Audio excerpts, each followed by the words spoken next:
ప్రభువు మీతో ఉండునుగాక. నీ ఆత్మతోనూ ఉండునుగాక. పునీత మత్తయి రాసిన క్రీస్తు సువిశేషములోని భాగము.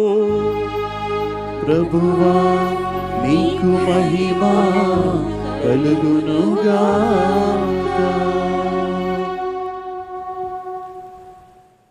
యేసు అచట నుండి వెళ్ళుచు సుంకపు మెట్టుకడ కూర్చున్న మత్తయి అని వానితో, నీవు నన్ను అనుసరింపుము అనెను.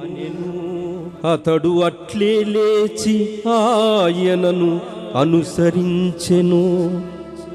ఆ ఇంటిలో యేసు భోజనమునకు కూర్చుండినప్పుడు సుంకరులును పాపులును అనేకులు వచ్చి ఆయనతోనూ ఆయన శిష్యులతోనూ పంక్తి యందు కూర్చుండిరి.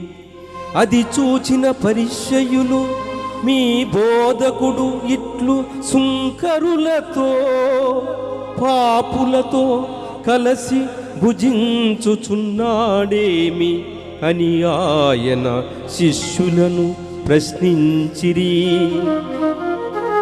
ఆ మాటలను ఆలకించిన యేసు, వ్యాధిగ్రస్తులకే గాని ఆరోగ్యవంతులకు వైద్యుడు అక్కరలేదు గదా. నాకు కారుణ్యము కావలయును గాని బలి అవసరము లేదు అనులేఖనమునందలి అర్థమును మీరు గ్రహింపుడు.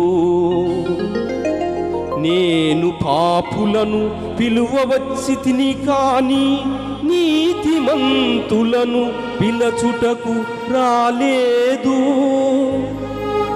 అని పరిసయ్యులకు ప్రత్యుత్తరము ఇచ్చెను.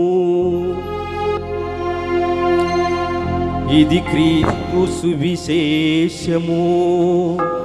క్రీస్తువా నీకు స్తుతి కలుగునుగాక.